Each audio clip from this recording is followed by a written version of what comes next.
Hey families, I'm going to be quick. I know it's Sunday or maybe Monday or Tuesday when you're watching this, but just want to do a quick overview of what their independent work time would look like. And I'll just kind of toggle back and forth and show you what you should be looking for. And just remember, I've tried to make this super independent work for them, and I think it will be eventually. It's just going to take a little bit of practice. I will be practicing this with them Monday and Tuesday this week, and then hopefully they'll be ready to go. But I do think that it's important to remember that they are 6 and 7 years old, and as much as we would like them to just sort of be independent and go do their thing and then come check in with us later, this is not possible. I have middle schoolers that can't do that. So I just want to kind of set that expectation of they are going to need a little bit of help from you. And so I'm going to be thankful and grateful to you ahead of time for just sort of being patient with them on this. So I figured it would be good if you actually knew what to do too, and they weren't trying to explain something to you in first grade language. So what they will come to first is they are going to want to go in their binder, and this is the very front page. I made them a checklist. These are the literacy things I'd like them to get done, and these will be things that they're going to be working on when they have the independent time. I sent the schedule out on Friday. I think I've sent it out a couple times, and I apologize for not sending a printed version of it. I should have done that, but I didn't. So it is on Seesaw if you'd like it, and it'll also be on our learning page. When you see that, I've scheduled group 1, group 2, group 3, and group 4. Those are going to be those independent times where I will say, okay, everybody's going to log off, and these are the things you're going to go work on. And when it's your turn to come to work with me in small group reading, I will call you.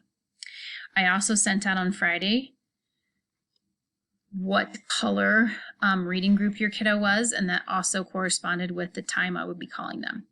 So the only catch with all of this is just to please make sure your kids have their computers on, and that their computers haven't gone to sleep, because if they go to sleep, then I can't call them. Teams won't. I don't think that Teams will alert them to a call. So they have this page out.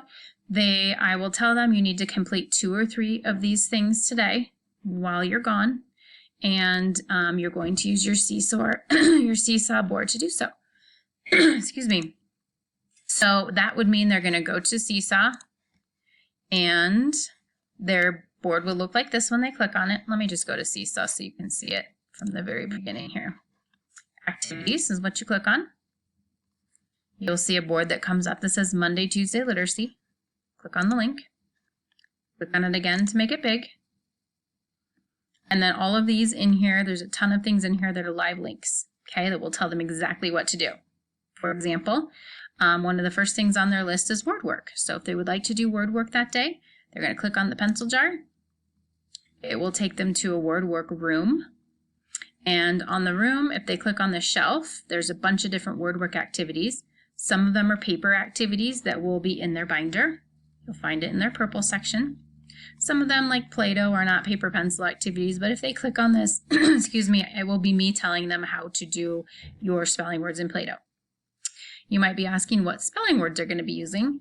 Well, I will give them a color, a group color, and their spelling list will be by color. So if they're a blue group, then they will click on this, the blue, and it will take them to their blue spelling list, and that will sort of be what they can use to complete word work time.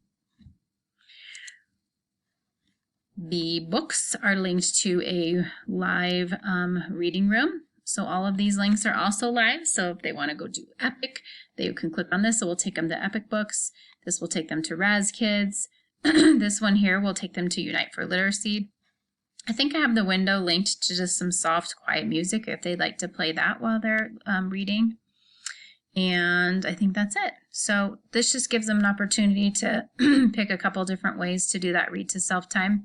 If they click on the clock will turn into a timer on the screen, and then they'll know about how long they've been reading. Okay, so I think that kind of covers everything in the room. I'm going to let them we'll play some games to sort of explore with it Monday and Tuesday. There is also Scholastic down here, so I'll probably assign one of those a week. And that, if you have to put in a password, it is just my last name. Sometimes it asks for one, sometimes it doesn't. I'm never really sure why or how to know if it's going to. So when they go back to their checklist, they can kind of go through and check it. So if on Monday they did word work, a journal entry, and they did, oh, I'm sorry, listen and respond is the little computer.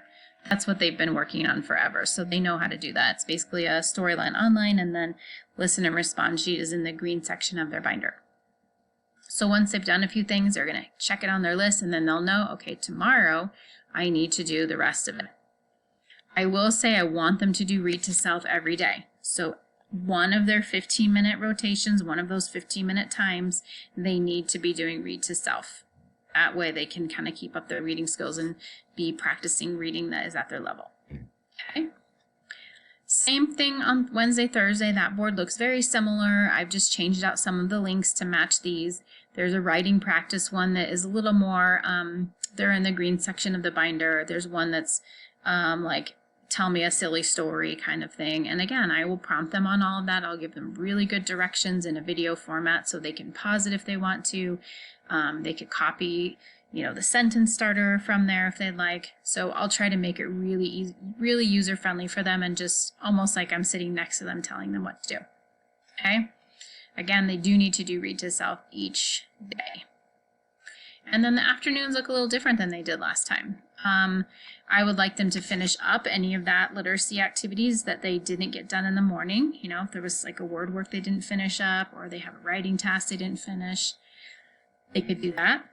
I will be sending them a see, think, and write. Those are in the red section of the binder, and really they're going to be more science-based, but just good writing practice for them. They're really kind of fun. They're like pictures that they have to look at and think about and just kind of ponder. And finally, I will have a math game board in the afternoon where they can go through and pick games. You might have seen it on Friday. There's a bunch of card games linked to it. I think I did one ABC time on there. But really, they're just games that kind of practice our math fluency. And then Fridays will stay the same. Research day, we'll keep on doing that research board. The kids said they've really enjoyed it, and I love hearing what they're learning.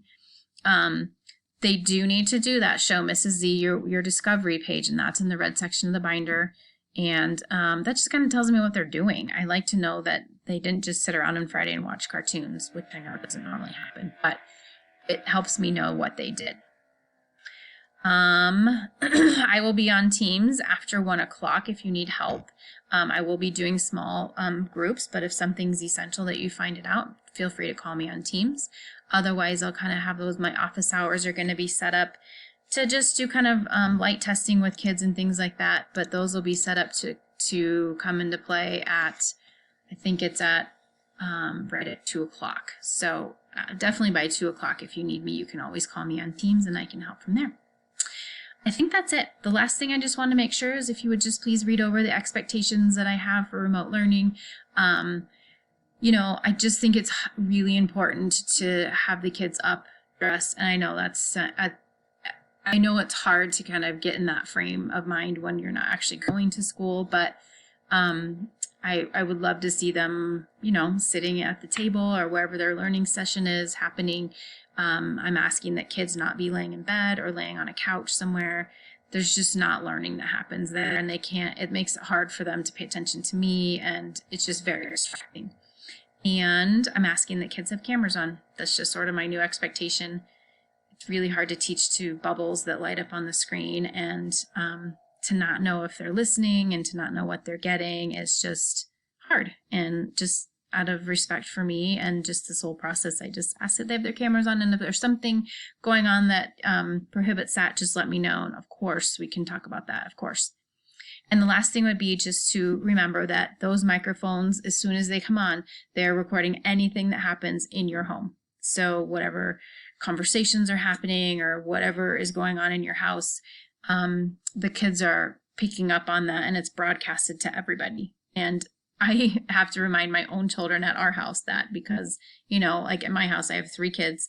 They're all in different areas of the house. They all have breaks at different times. And so sometimes Liam will unmute and Sydney's in the background, screaming upstairs to get her brother to do something. And I'm like, you guys, the whole 4th grade just heard you guys screaming at each other. So just keep in mind that whatever's going on in the background, all the kids are broadcasted and they hear it. So just be really aware of what's going on in your house. And I know there's nothing more uncomfortable than having your life broadcasted to everybody. So I get it. Just wanted you to be thinking about it. So if you have questions, let me know. And hopefully technology is going to be great for us. And this will be super easy transition because we've already done it. And I'm hoping that this makes it a little more doable for them. So keep in touch. Please let me know how things are going. And thanks again for just kind of watching and having good knowledge about what your kids are going to be doing. I appreciate it. And happy Thanksgiving.